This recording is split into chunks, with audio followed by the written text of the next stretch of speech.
Ya, sebelum saya ke Pak Ahmad Purnomo, saya akan sapa terlebih dahulu. Ini ada tambah narsum untuk malam hari ini, mulai dari Bang Mardhani Alisera, bahkan juga ada Bang Arya Bima. Saya mau mulai dulu ke Bang Mardhani Alisera. Bang, ini kan semua partai ramai-ramai yang punya kursi di DPRD Solo dukung Mas Gibran. PKS nggak ikutan? PKS ingin demokrasi yang sehat, jangan kotak kosong, rugi kita. Oke, apakah kemudian ketika semua ramai-ramai dukung, misalnya benar bahwa nanti akan melawan kotak kosong, demokrasi kita tidak sehat?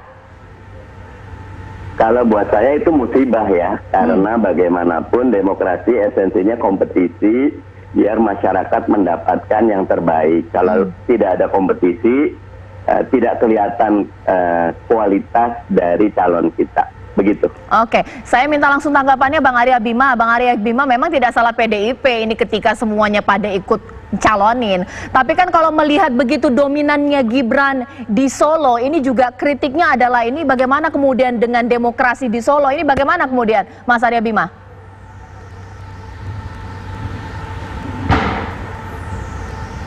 Bang Arya Bima? Ya, sebelum saya ke Bang Arya Bima, mungkin saya ke Pak Ahmad Purnomo. Pak, ini kan banyak informasi yang sumir berkembang di masyarakat. Mulai dikatakan bahwa Bapak mau ibaratnya gantung raket lah dari dunia perpolitikan. Tapi ada juga yang bilang ini mau nyalonin tapi dengan perahu yang berbeda. Itu mana yang benar, Pak? Sampai saat ini tidak ada perahu yang berbeda yang saya pilih, tidak ada. Tetap saya adalah calon dari PDI Perjuangan yang tidak mendapat rekomendasi, hanya begitu.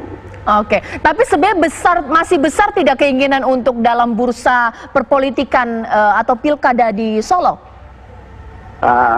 Kayaknya tidak ya, mengingat saya sudah lama sekali bergerak di politik Kota Surakarta, di pemerintahan Kota Surakarta, dan yang kedua, saya kepingin kalau memang tidak diberi tugas oleh partai, saya kepingin kembali ke swasta, kembali mengurus kegiatan bisnis saya dan keluarga serta anak cucu saya. Oke. Nah, mungkin saya ke Bang Mardhani. Bang Mardhani, sosok seperti Pak Ahmad Purnomo ini kan sayang jika kemudian tidak dimanfaatkan oleh bangsa, apalagi juga untuk Solo. Nah, bagaimana kemudian lirik-lirik nggak ke sebelah ini, Bang Mardhani? Tentu harus dihargai, Pak Purnomo ini senior dan beliau mengatakan prajurit partai itu haknya beliau. Walaupun kalau nanti banyak yang meminta mungkin beliau bisa mempertimbangkan. Tapi kalau buat PKS yang paling baik kita mengusung kader sendiri dan kita berkomunikasi dengan pihak-pihak yang lain.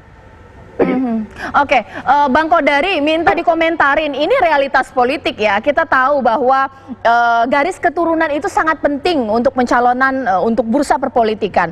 Tapi sosok-sosok yang sudah berkarir sedari awal, sudah mengerti mengenai medan, pun sudah tidak bisa diragukan lagi sepak terjangnya, bisa kalah kemudian dengan garis keturunan. Bang Kodari?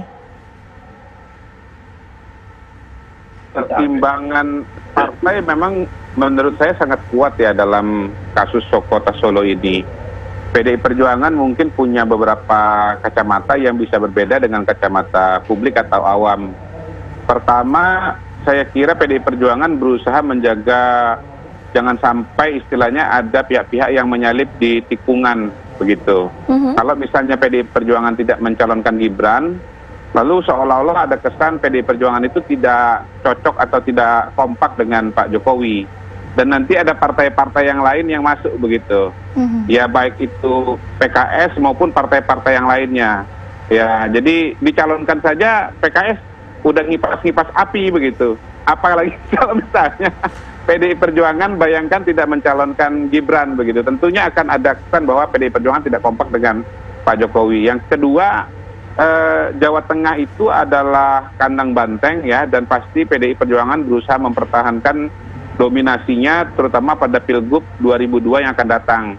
Jadi Pak Ganjar itu sudah 2 periode tidak bisa maju lagi, jadi ada kemungkinan PDI Perjuangan sedang menggrooming juga calon-calon yang bisa diproyeksikan di Jawa Tengah pada tahun 2022 yang akan datang.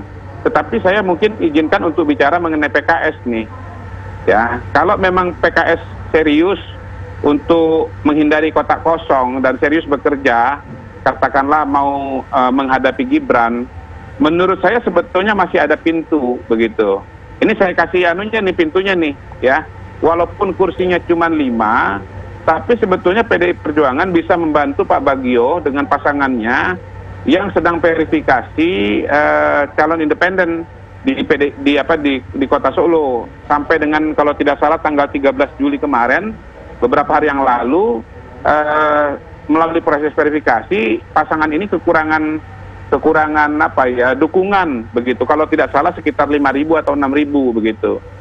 PKS dengan suara yang sangat lumayan dan dengan jaringan yang terkenal sangat kuat, menurut saya kalau memang betul-betul serius untuk mempertanyakan dan menghindari calon tunggal di Kota Solo, bisa berada di belakang Pak Bagio ini sebetulnya begitu. Bang Kodari, ya. Kenapa tidak Pak Ahmad Purnomo saja sudah start dari jauh-jauh hari? Sayang juga kemudian jika disia-siakan. Itu kan kembali dengan Pak Ahmad Purnomonya sendiri. Kalau Pak Ahmadnya tidak bersedia, ya, PKS mau desak bagaimanapun juga tidak mungkin begitu. Tetapi menurut saya Pak Bagio ini kan mungkin bukan kader partai politik, sehingga tentu lebih terbuka bagi PKS untuk memberikan dukungannya. Apalagi Pak Bagio ini sudah bekerja, artinya dia serius begitu.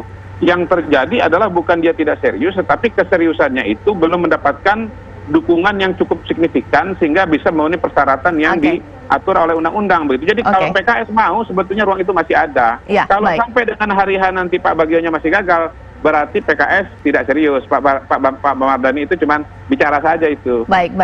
Oke, sekarang sudah tersambung ya dengan Bang Arya Bima. Bang Arya Bima sudah mengerti bahwa ini keputusan partai ketika kemudian Gibran resmi diusung. Tapi saya tahu bahwa PDIP merupakan partai yang sangat kompetitif ini, jiwa kompetisinya tinggi. Tapi kalau pada akhirnya Gibran harus berhadapan dengan kotak kosong, itukah yang diinginkan oleh PDIP? Ya, kotak kosong ataupun ada mitra kontestasi, undang-undang memang mengesahkan prosedur demokrasi kita atur semacam itu. Perhitungan kotak kosong dalam kontestasi pilkada bahkan sampai pilpres pun itu sudah di payung undang-undang. Jadi saya melihat kalau tadi Bang Mardhani bilang bahwa kalau ada mitra dalam kita berkontestasi atau ada kawan bermain dalam berkontestasi akan menjadi suasana demokrasi yang lebih sehat.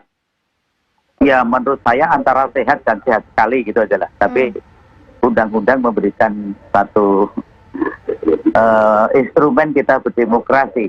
Karena sangat mungkin sekali kotak kosong itu selalu akan terjadi di dalam kontestasi, tidak hanya pilgub dan pilpres, tapi juga pilkades. Di tingkat desa itu sejak tradisi zaman saya kecil itu, kalau waktu itu melawan bumbung kosong. Bumbung kosong itu pring yang dikosongin gitu. Jadi Bang Arya, saya kira cukup cerdas kok masyarakat kita menilai demokrasi yang ada di Solo khususnya ya. Kalau Solo ini memang tradisi politiknya agak berbeda, kematangan masyarakatnya relatif lebih matang ya, karena Bang Arya, tapi itu partai politik yang ramai-ramai dukung Gibran itu karena ada lobby-lobby juga yang terjadi atau kenapa? Karena hampir semua partai politik yang punya kursi di DPRD ini mendukung Mas Gibran, tersisa Bang Mardhani dengan partainya.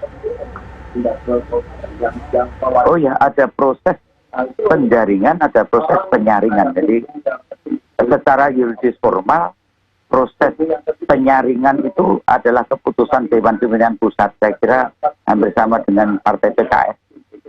Kebenaran atau keputusan terakhir itu adalah keputusan final itu di Dewan Pimpinan Pusat oleh Ketua Umum Bu Megawati Soekarno Putri.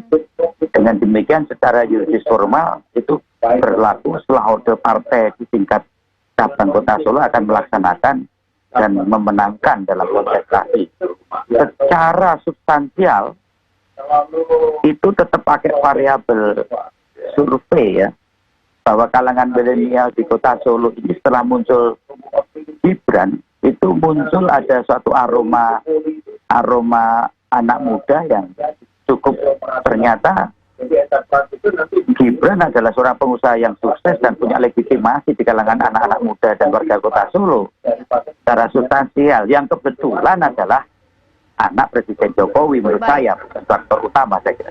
Baik. Nah, sekarang saya mau nanti akan bertanya kepada Pak Ahmad Purnomo. Pasti Bapak juga memikirkan Solo secara keseluruhan bahkan ke depannya. Kalaulah kemudian nanti hanya satu calon, ini berarti masyarakat Solo tidak diberikan pilihan dong. Sementara itu kan hak dari warga negara di mana kita mengusung demokrasi di sini. Nanti Pak Ahmad Purnomo nanti akan jawab ya usai jeda berikut di Apa Kabar Indonesia Malam.